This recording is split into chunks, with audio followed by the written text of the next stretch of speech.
perto. Queridos,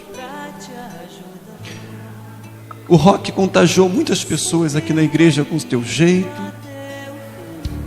com a tua forma de ser. E como a Angélica estava falando, eu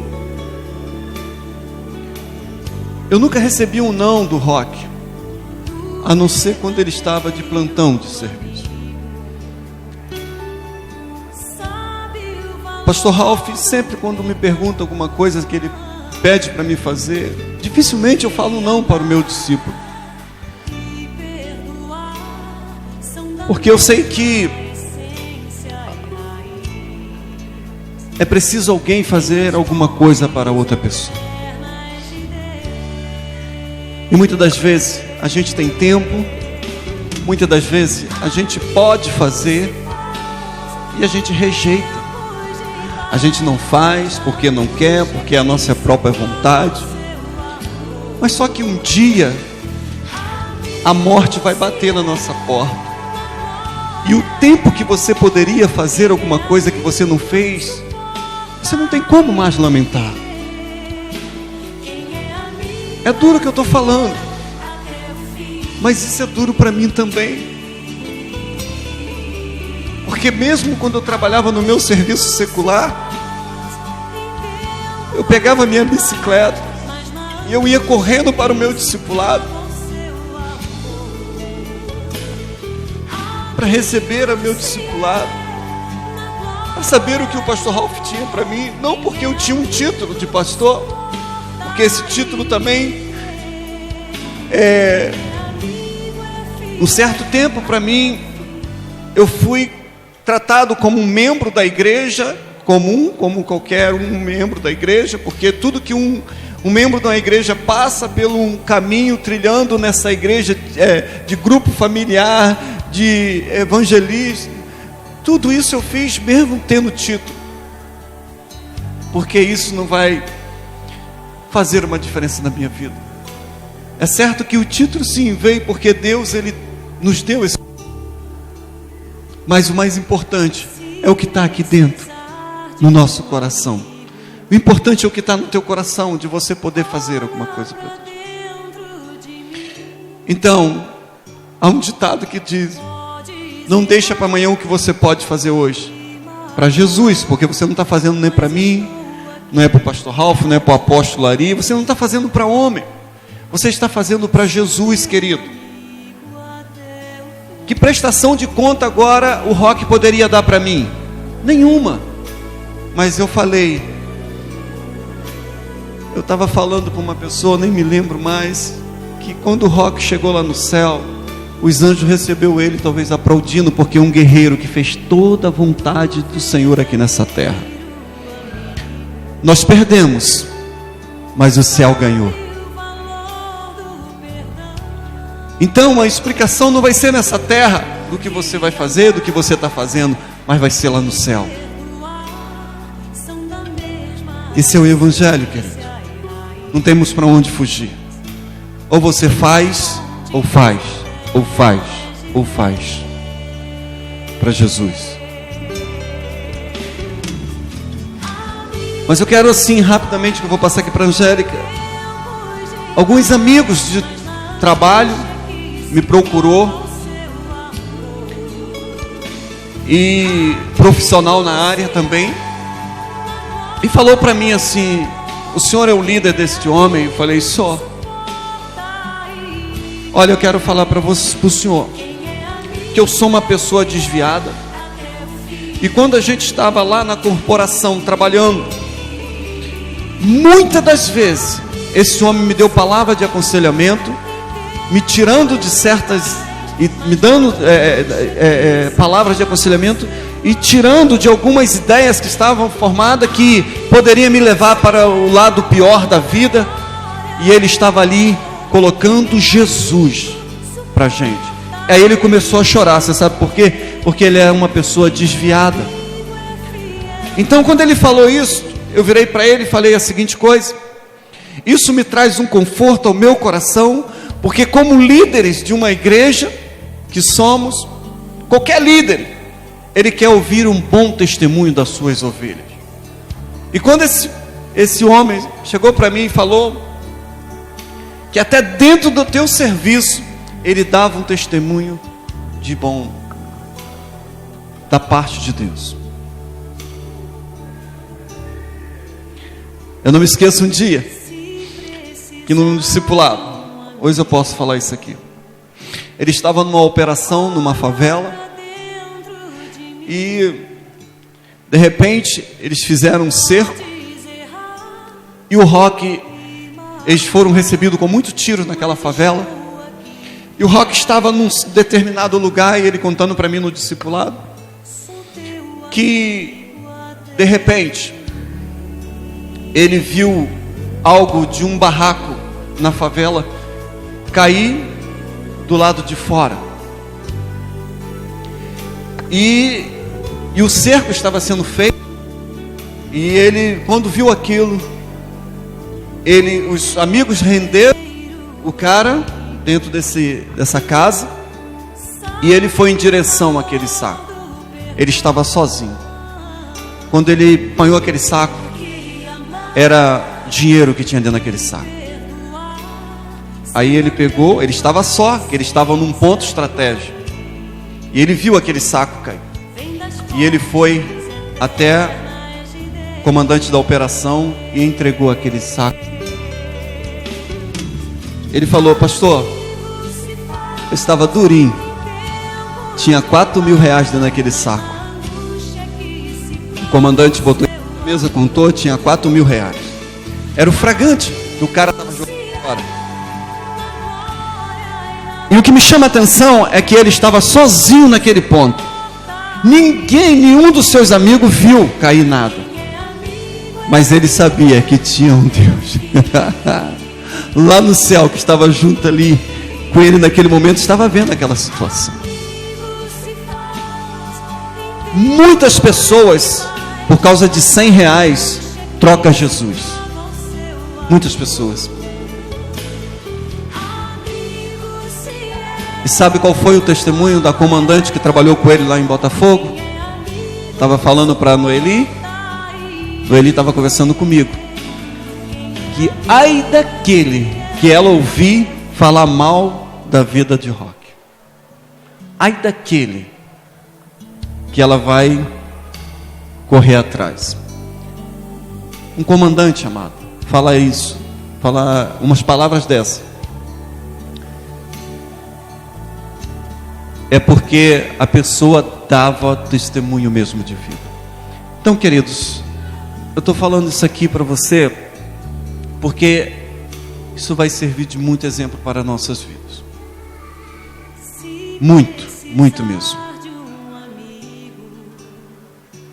Nós temos que ir contra o sistema desse mundo. O mundo vem com proposta do inferno, mas eu não quero perder a minha salvação. E eu sei que você também não quer perder a sua salvação. Então você tem que ir contra o sistema desse mundo. Lutar para ter uma vida digna, santa diante de Deus. Porque um dia Jesus vai nos chamar. Amém?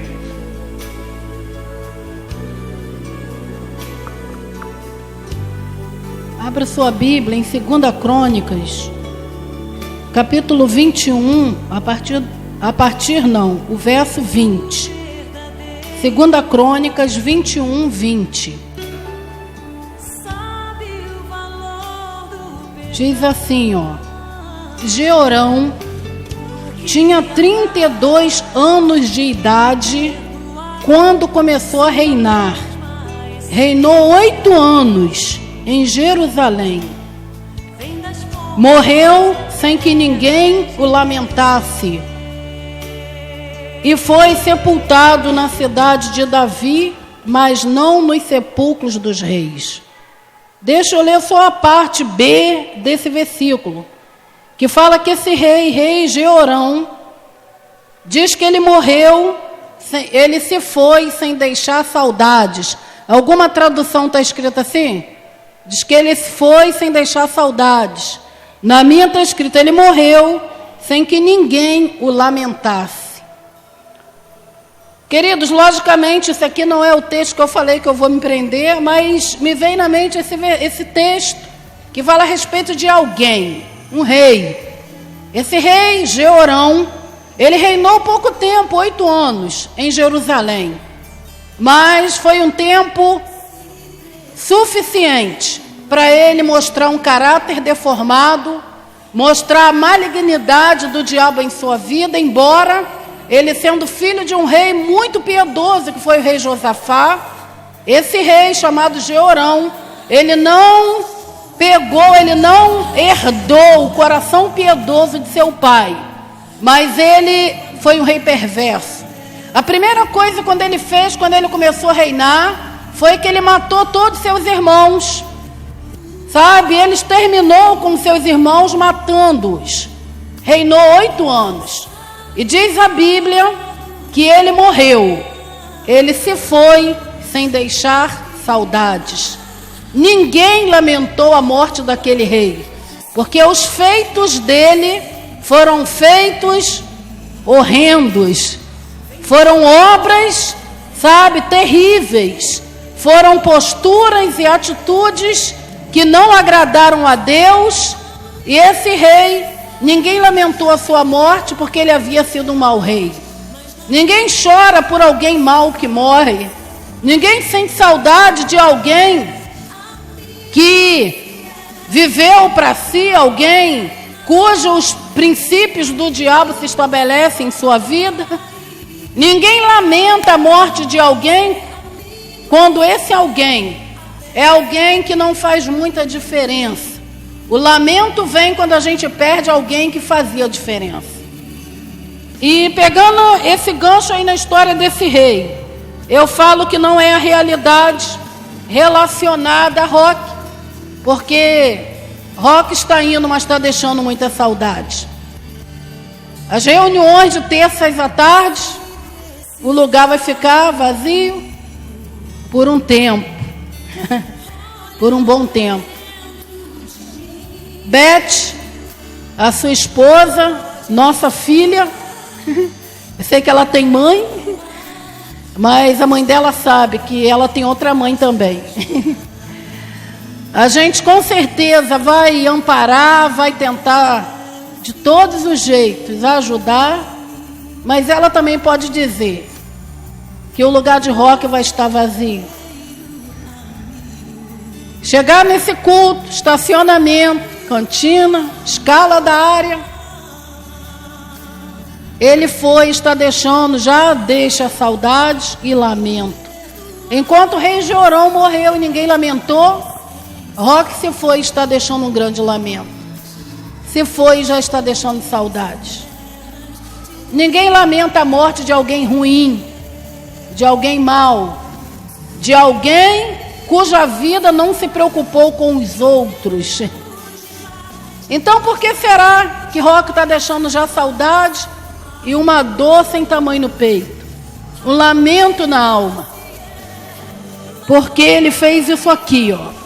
Abra sua Bíblia em 2 Samuel, capítulo 21, verso 17.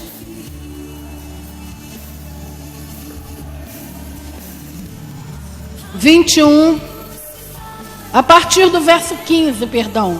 2 Samuel, capítulo 21, verso 15.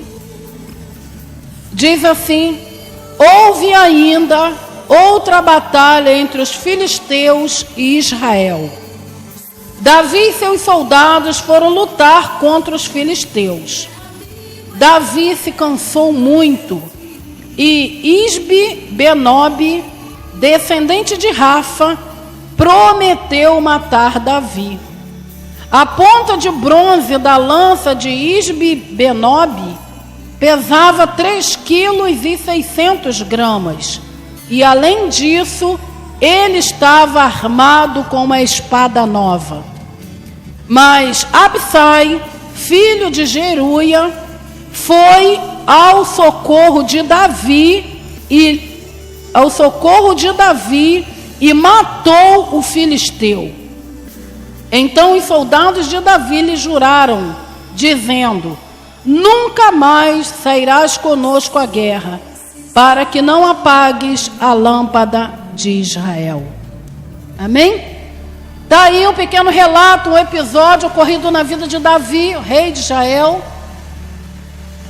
Davi andou 100%, não tem nada a ver com Jeorão. Davi foi um rei justo, um rei quebrantado, um rei que cativava e conquistava todos por onde ele passava. Tanto é que Davi recebeu 3 unções no decorrer de sua vida. Ele recebeu a unção no meio dos irmãos, ele recebeu depois uma unção onde o povo de Judá, a tribo de Judá somente ungiu como rei. E a terceira unção que Davi recebeu foi uma unção para reinar sobre a nação israelita.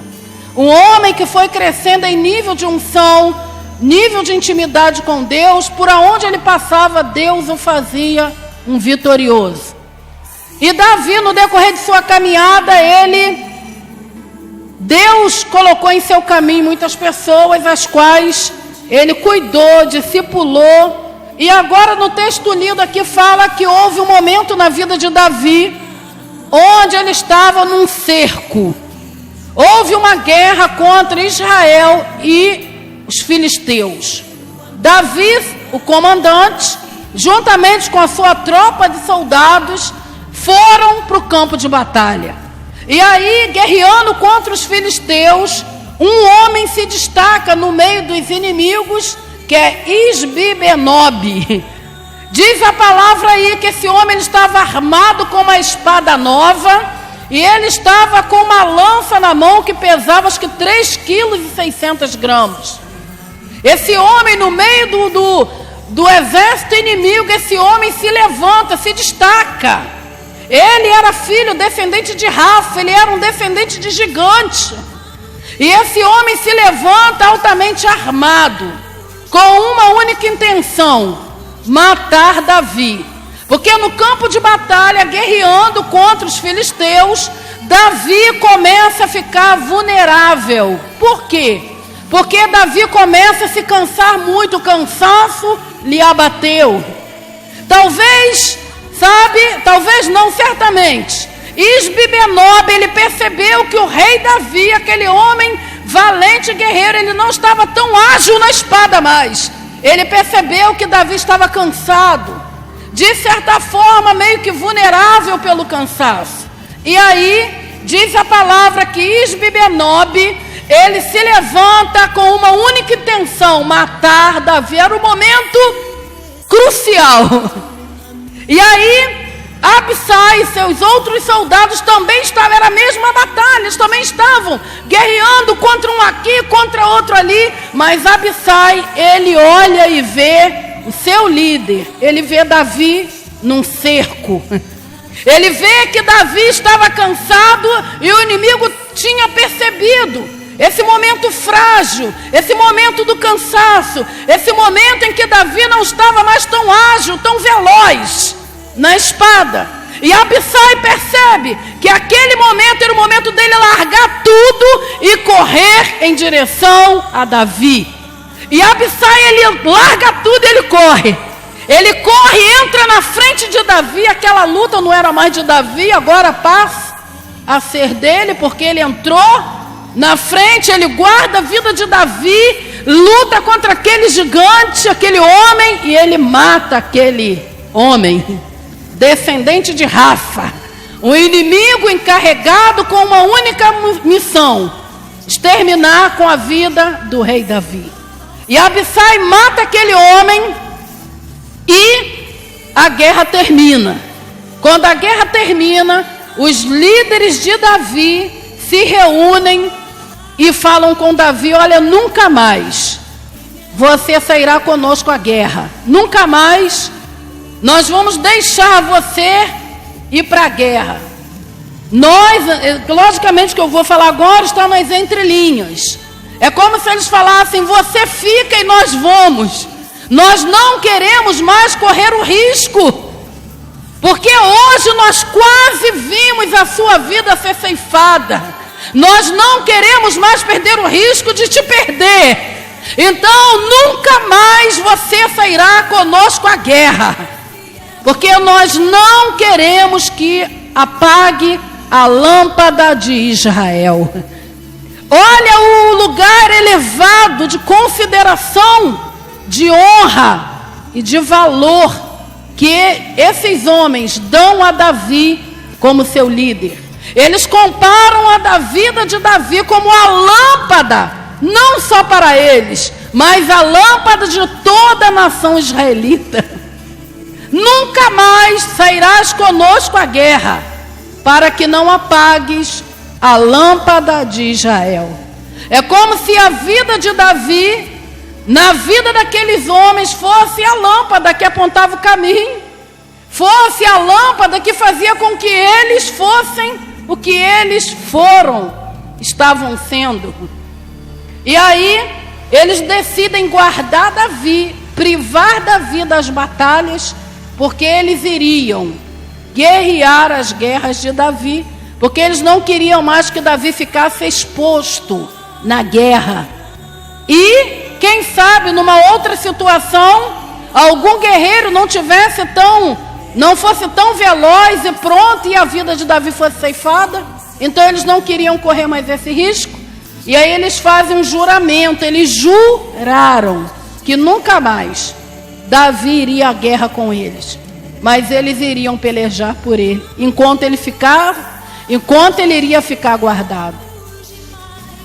Queridos, cada um tem suas características, cada um, tem suas oportunidades. Eu posso dizer, olhando para Roque, que ele soube aproveitar todas as oportunidades que lhe vieram. Roque esteve conosco aproximadamente 9 anos. É 9, Beth? É, né? 9 anos desde que ele se converteu. Ele foi ganho pelo Diego. Diego é uma pessoa que dispensa qualquer comentário. E Roque, como discípulo de Diego, ele foi pegando o DNA do Diego. Foi pegando o DNA de amor por Jesus, amor pela obra, entrega, voluntariedade, porque também Diego é outro que em qualquer hora que a gente quiser falar com Diego, a gente consegue. Qualquer hora a gente consegue falar com ele, porque ele está sempre pronto. O telefone de Diego não fica desligado, o telefone de Diego não fica fora de área, o telefone de Diego não fica sem internet. Não é verdade, Atos, discípulo? A hora que você quiser, você encontra. E a hora que você precisa, ele está pronto. E Diego discipulando Roque foi absorvendo esse DNA. Um DNA de voluntariedade, um DNA de proximidade, um DNA, de um guerreiro. E as oportunidades que lhe vieram, todas elas, Roque segurou. Passa-se o tempo e Roque vem para Gilson discipular. O bom que a gente, independente de discipuladores, nós estamos sempre perto. E aí, Roque, na verdade, já veio para Gilson muito lapidado já por Diego. Muito moldado. Muito parecido com o Diego e muito diferente ao mesmo tempo. Você consegue entender? É igual, mas é diferente. E aí veio para Gilson discipular. A gente, na verdade, só deu continuidade a algo que já havia começado. E lendo a história de Abissai, esse homem que estava atento os momentos em que o seu líder estava passando por sufoco, atento aos momentos em que o seu líder precisava de ajuda, de socorro e de alguém para lutar por ele. Como já temos falado, queridos, quantas solicitações, e nós não lembramos de nenhuma que ele não tenha feito porque não quis, porque não dava, porque não estava afim, porque tinha outra coisa para fazer. Não me lembro. Porque eu me lembro que quando eu estudava, Roque, tem como me levar na escola? Que horas, pastora? Onde eu pego a senhora? Roque, me pega aqui na igreja, me leva no colégio. Roque, daqui a pouco estão... Roque, tem como você me buscar? Ah, não, me buscar já era Anderson. Ele me levava e onde você me buscava? Lá no saco. Sempre pronto. E quais as suas características? Uma delas, bravo, guerreiro. Outra, líder, mas ao mesmo tempo filho. Muito filho. Muito perto. Sempre falando com a pastora Lisa e o pastor Ralph, eles sempre perguntam pelos nossos discípulos. E aí a gente vai falando de um por um, com nomes, história de cada um. E anteontem, quando a gente deu a notícia, a pastora Lisa desabou. E ela sabia que nós estávamos, entre aspas, perdendo alguém que sempre entrou na guerra para nos defender. Vivemos situações de pessoas querer falar mal e se levantar contra nós. E eu lembro dele contando para a gente: pastora, eu bati de frente, não vem falar comigo mal da minha liderança não, que eu não tolero não. Vocês sabem aquele jeito dele, né? Queridos, que a vida de Roque sirva de inspiração para você se levantar e entender que Deus te chamou para ser muito mais do que um membro de uma igreja. Deus te chamou para fazer diferença. Deus te chamou para ser um guerreiro, alguém que sabe o momento exato de entrar na guerra para defender a vida, sabe, de seus líderes. Não estou falando isso porque eu sou líder, porque ao mesmo tempo que eu sou líder, eu sou liderada. Então eu falo olhando para baixo, mas também eu falo olhando para cima, porque eu tenho uma cobertura, nós temos uma cobertura sobre nós.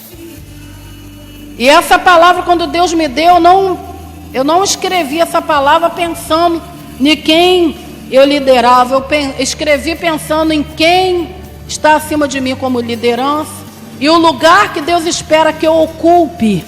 Quando eu olho para a minha liderança, eu sou um Abissai. Eu sou alguém que entro na guerra em oração. Eu sou alguém que está apercebida para os momentos em que eu preciso intensificar a oração.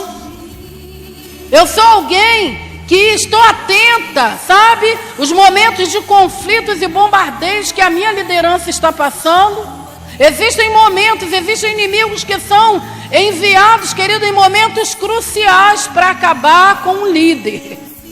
E se nesse momento, esse líder ele estiver sozinho, a sua vida, o seu ministério, o chamado de Deus sobre ele pode ser tocado e até mesmo ceifado. Que o lugar de Roque seja ocupado não com outro Roque, porque nunca mais vai passar na nossa história alguém como ele. Nunca mais. Mas que o lugar dele seja ocupado com outras pessoas que entendam o valor de andar debaixo de cobertura, de submissão e de aliança. Uma aliança que é inquebrável. Uma aliança que aqui a gente viu que Abissai até colocou sua vida em risco para defender Davi, o seu líder.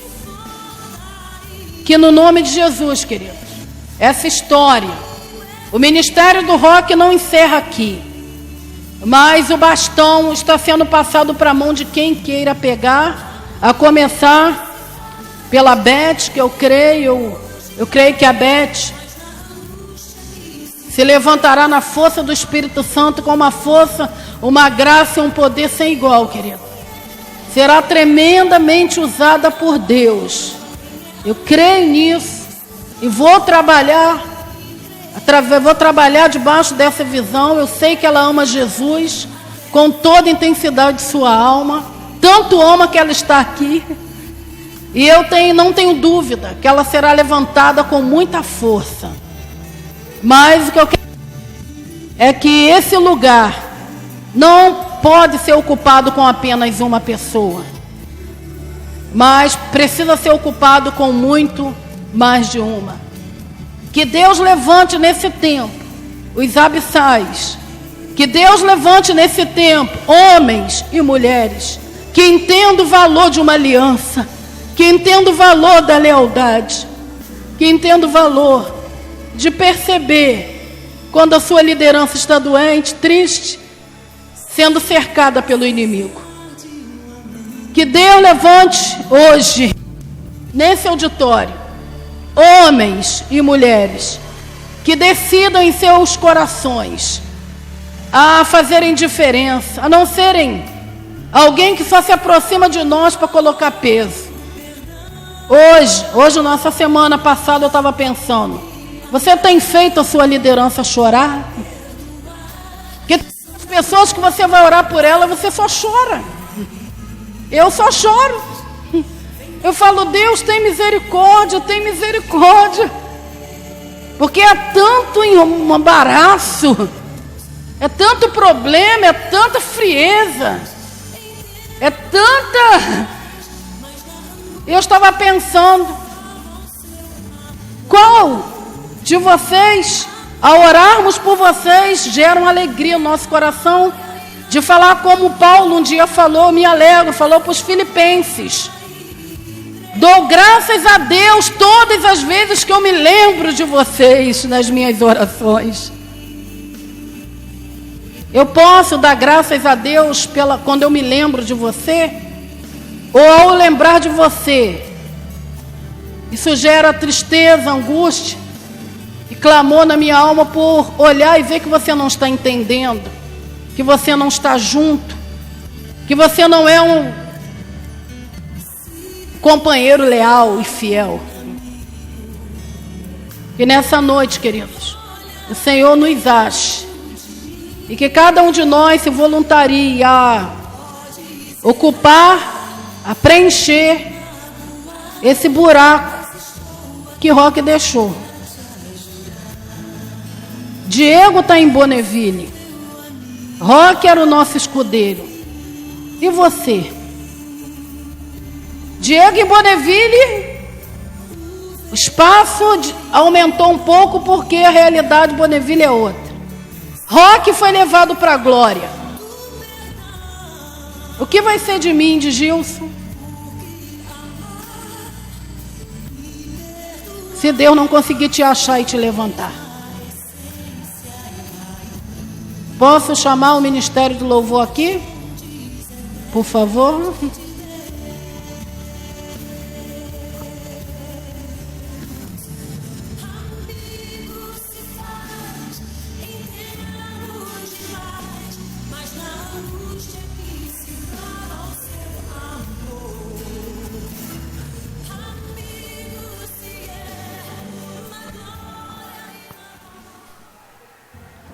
Eu não sei o que está no seu coração, não sei o que essas palavras falam, ou aonde tocam, ou a si mesmo tocam em você.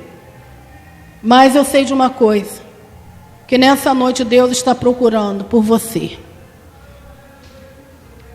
Deus está procurando por você. Deus está procurando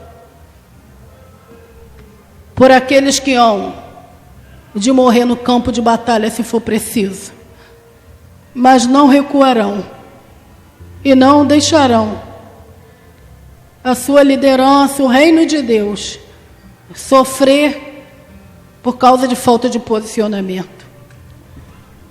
Eu quero repetir, você é uma pessoa que a liderança, ao lembrar de você, se alegra ou chora?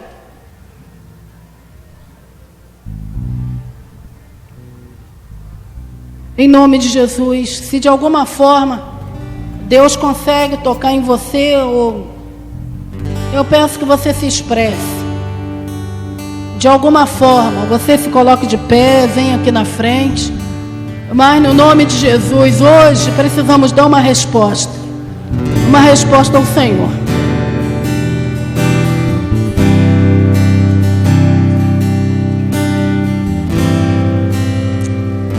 Jesus.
Foi o alimento da terra.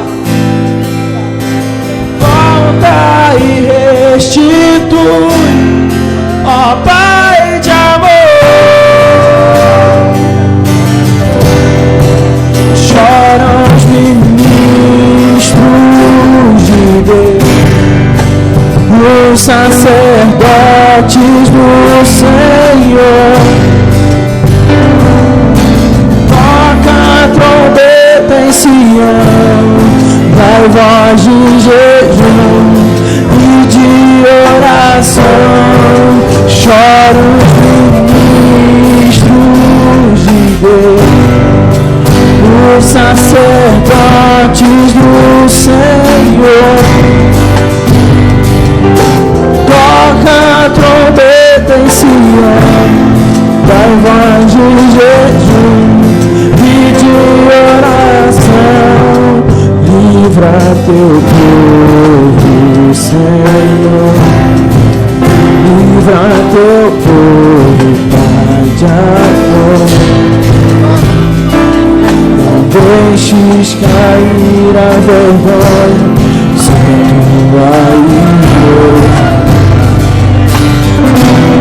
Se for a igreja,